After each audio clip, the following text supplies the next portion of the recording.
Welcome back. Today we're going to read a letter from a viewer, and we chose an email from Monica from South Carolina. Monica writes, "Dear C&K, my name is Monica. I'm 39 years old, and my husband has told me he wants a divorce. We have 3 children, all under the age of 13, and I work part-time. I do not know how I will support myself and 3 children. My friend has recommended an attorney, but I'm unsure if she is right for me.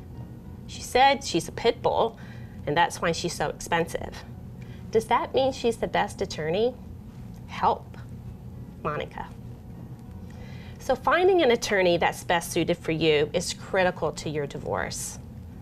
While some people insist on a pit bull, that may or may not be good for you. You may get into the interview and feel that they're not going to represent your best interest. On the other hand, you may get into an attorney's office who you do not feel is going to be as proactive as you need.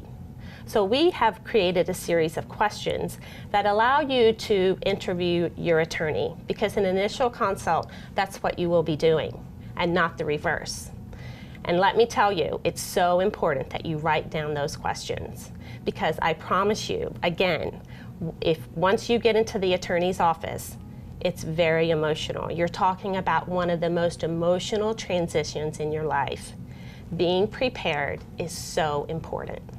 I think it's interesting, the assumption of a pit bull and the expense of an attorney. Do you judge your attorney based on what their rates are and whether they're a pit bull?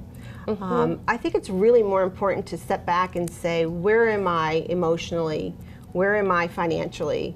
And who is the best attorney for my needs? And an attorney for you might not be the same attorney for me. Absolutely. So you really can't go by what somebody else, a girlfriend or so forth, recommends, because your scenario could be different.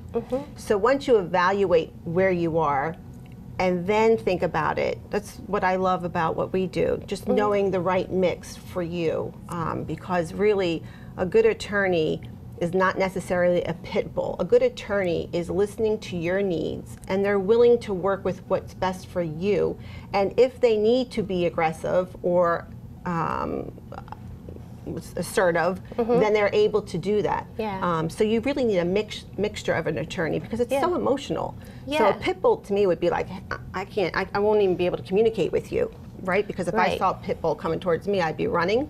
So I want someone who has compassion, but yet is strong enough to be assertive and work with you with your needs. And that's why it's so important to bring someone with you who is a neutral. And a lot of people want to bring a friend or a family member, and that's okay, but they're going to be emotional too. And when you have a third-party neutral who can really listen to the attorney, write down what they're saying so that later they can remind you of what was said, the recap, and their takeaway from it, that keeps everybody on the rails, as I say, and keeps you in focus and engaged in what the attorney needs from you.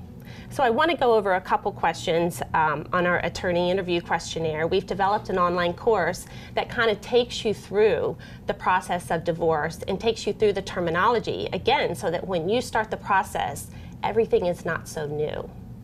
So the first question that we have on our list is asking the attorney, what is your overall philosophy or style when handling a divorce?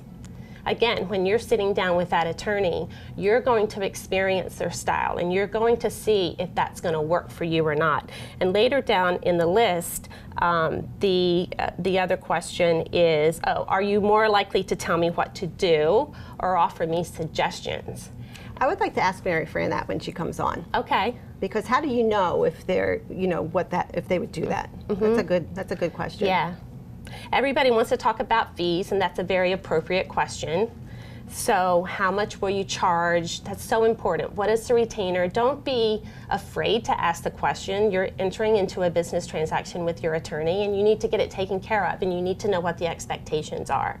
And you need to know if there's anything that you can do to make your case go more efficiently and effectively.